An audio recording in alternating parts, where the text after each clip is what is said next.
guys, welcome back to the channel, and today I'm going to bring you this beautiful motorcycle that you are watching here, which is an upgrade from the Rebel 500, and we are talking about the Rebel 1100. Basically, it's almost the same motorcycle. Of course, the engine it's a little bit, well, a lot more powerful. A little bit dimensions are a little bit wider on this motorcycle, but the rest it's exactly the same thing, except this one here, the model that I'm having at the moment. It's a dual clutch transmission, or the famous DCT, which is the one that I prefer. And as you can see, it comes on it is a bobber style, okay? The details on the motorcycle all point on that direction. Even this front wheel, which is very large, also points in the same direction. And you have nice and very interesting things on this motorcycle, especially this fuel tank, okay? It's a dual color, brilliant, it shines, it's very nice. I do like the fuel tank. The fenders here are steel fenders, okay, no plastic fenders, with aluminium brackets. So LEDs on the front, on the rear. DCT, like I told you, suspensions are really good. So the motorcycle, it's really nice to ride. The only thing, it is not designed for tall guys, okay? Especially the leg position. I would prefer if the foot pegs were a little bit more in front. Having said this, as you can see, this is how they sell it in standard, but you can accessorize it. There are two packs, one the street and the other one it's the touring. So the street, you have another seat which comes with nice stitching, with diamond shaped stitching in black and gray. You have a top case, you have the protection for the headlights on the front, the small fenders if you want in the front and on the back, and also a stripe to put on the rims if you'd like. The one I would prefer would be the touring one, where you do have better or more comfortable seats for the rider and the pillion. Again, you have the more storage on the back, side bags in leather, and the main thing is you will have another a windshield which gives you a little bit more protection. So I would be more inclined for that pack and give it another look. Talking about look, let's take a closer look at the specs of the motorcycle, starting from the front and finishing on the rear. Looking at the front of the motorcycle, first things you can notice is this beautiful round headlight, okay? LED, very beautiful. 55mm blinkers, again LED. 42mm suspension cartridge with preload adjustment. One disc 330mm clipper with 4 pistons. ABS. Aluminium rims in a Y shape with the tires from Dunlop 130/70B18. Okay, looking at the rear of the motorcycle, we do have, like I said, a low gravity seat, which is very nice.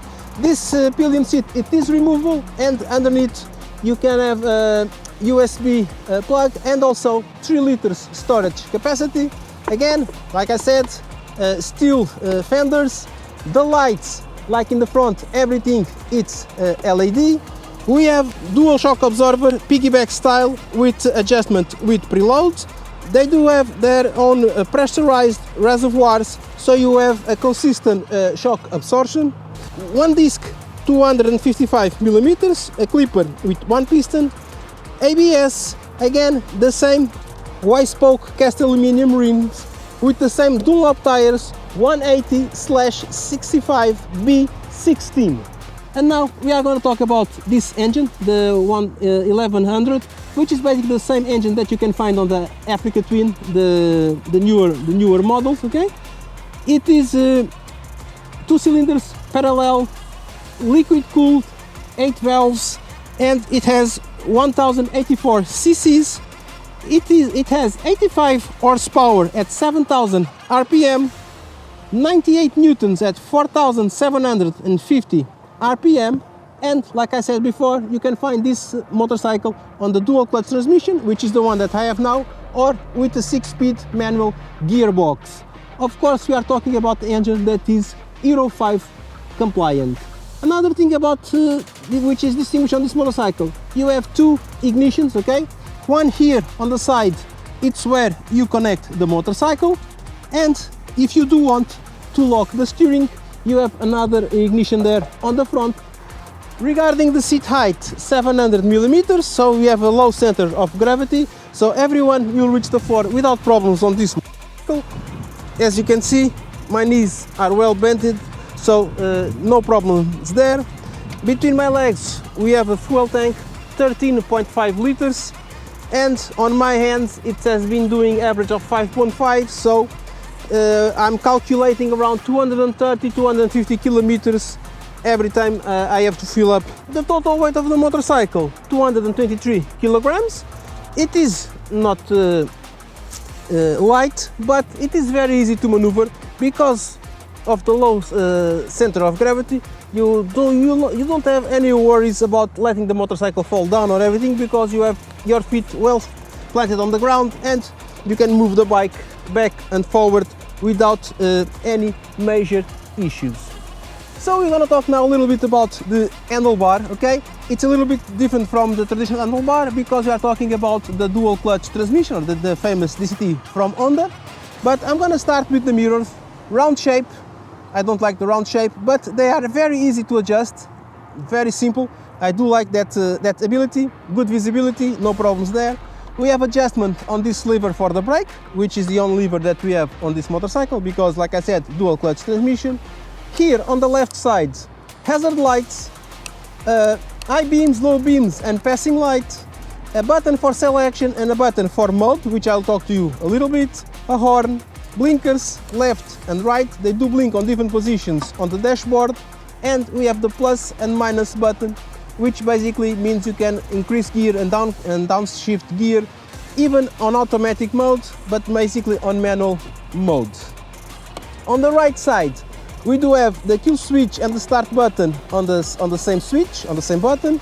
Then we have this other button which has N and D, which is neutral and drive, and AM, which is where you change from automatic to manual gear.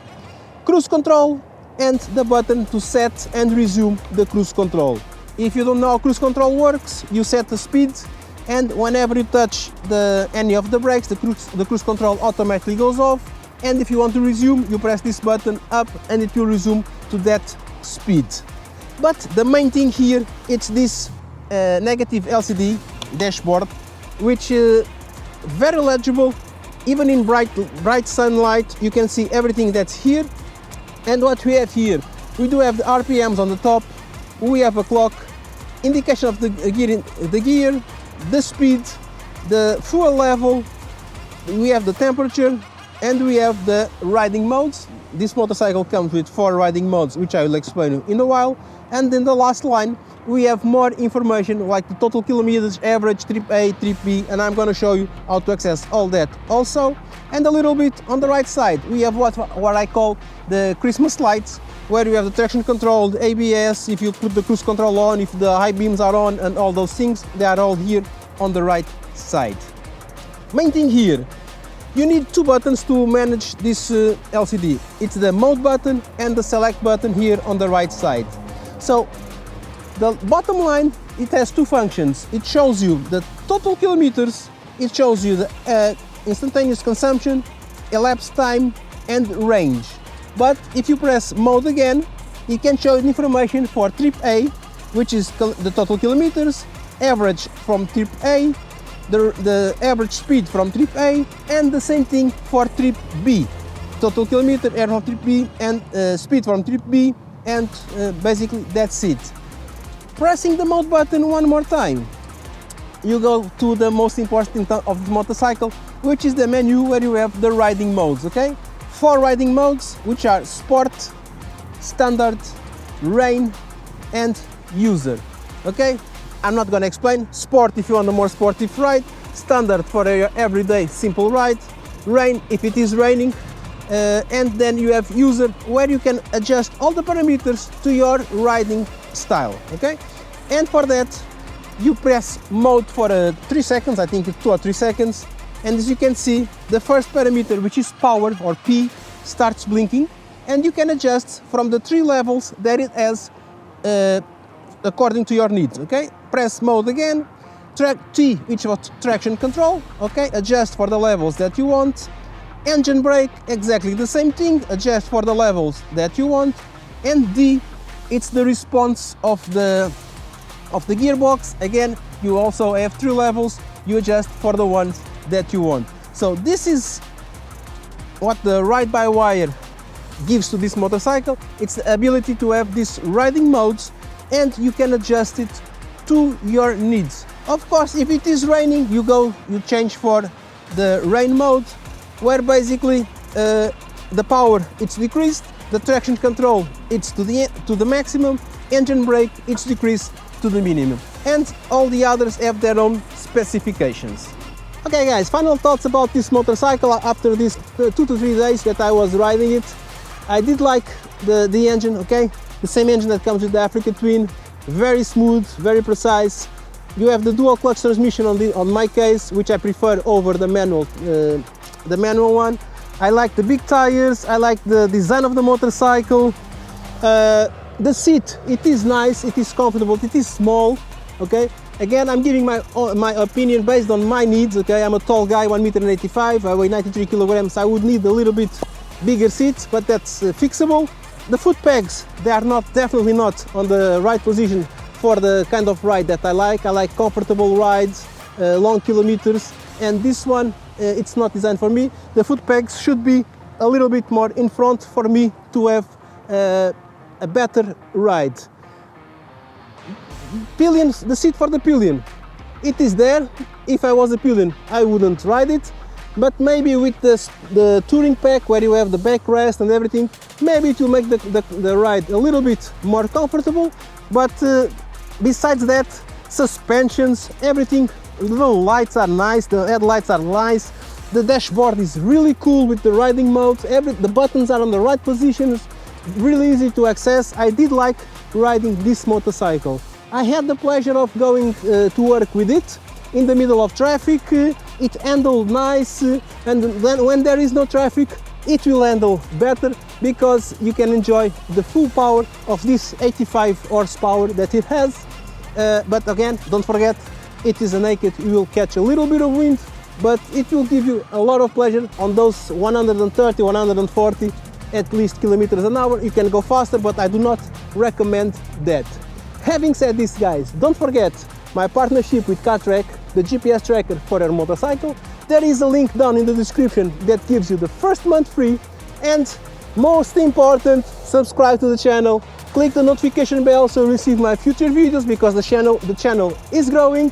Leave your comments here below, follow my other networks, and let's see each other again on the next video.